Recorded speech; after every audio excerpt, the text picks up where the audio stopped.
and that bridge, I have been informed, is some 10 feet high. Wow. So at that point, watch and notice how the water has changed color, notice the turbulence that you see, and notice the level of the water. It's actually going to crest right near the top of that 10-foot bridge pretty soon in subsequent shots. So you can see now the thing going down, now it's back calm again, but notice it's a little higher.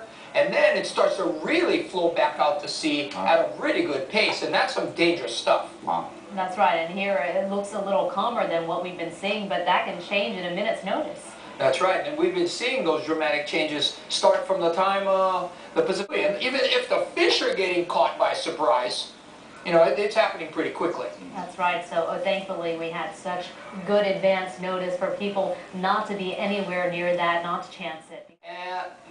We're seeing those drastic changes now. That's right, and it's working its way out. We heard from a caller from Kauai, and he's saying that the water is slowly receding in the bay on the east coast of Honolulu. Now, off the reef, you can see it when normally you can't, and so they're starting to see the changes up there as well. And we know now, too, through a viewer who's let us know that reef is now visible from Molokai looking towards Lanai. Just in the last 2 minutes, they can see brownish water on the south shore. Now, earlier, Governor Lingle has made moves to make sure the patients over on Molokai got to higher ground. Obviously, they needed some help. The people of Kalapapa, they also have, obviously have some medical issues that need to be taken care of. Good people over there. Our thoughts and prayers are with them as well. And it looks like, Guy, if you watch this again, here we go with the whitewash. Wow. There we go, and notice the rising of the water as well. That bridge, 10 feet high, but now it's a lot closer. It's not 10 feet anymore from the water line.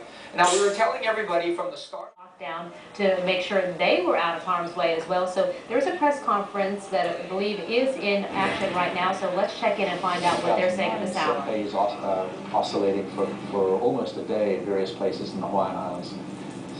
So, sir, I guess the question is, you folks were expecting worse because the Marquesas Islands got a wave up to 6 feet high, and you were expecting a little bit more here, but fortunately that was not the case. For that one we were guided primarily by what happened in 1960, and fortunately the waves in this case were a little bit closer together than they were in 1960, and that meant the nature of the interaction with the islands is different.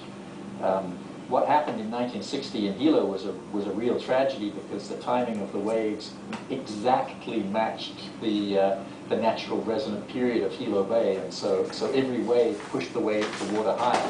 But that hasn't happened in this case.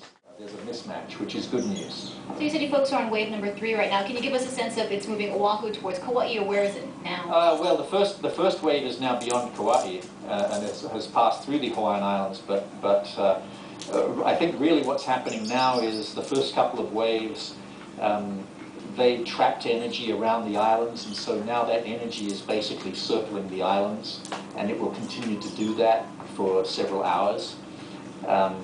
Unfortunately, the islands are complicated enough, and the interactions can be complicated enough that you can get chance constructive interference at various places and get some very large waves. And there's no question it generated a tsunami. So, yeah, maybe we were a little more conservative, but what will happen? We will go back and we will analyze this thing to death, and if there's anything that we can learn from it that will allow us to avoid an evacuation next time, then that will be incorporated into our warning procedures. But no matter what, better safe than sorry. Yeah, better safe than sorry. But just as a measure of how good the warning system is now, for the Samoa event last year, we were able to avoid an evacuation. There are times when you see it a lot more, and then the water comes back in again.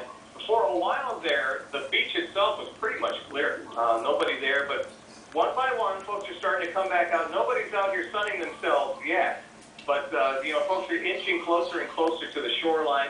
There was one guy who was surfing throughout the whole thing, Guy, and he was out here. I don't know what the break is out here, straight across here from the Hyatt Regency area, but he was out there all by himself. He had the entire beach to himself. And he subsequently went in, and a couple of other surfers went back in, but it hasn't been crazy. There haven't been a lot of people out there. I'm looking down toward the Pink Palace right now, down the shoreline. I see more people in the water. So That's what's happening here.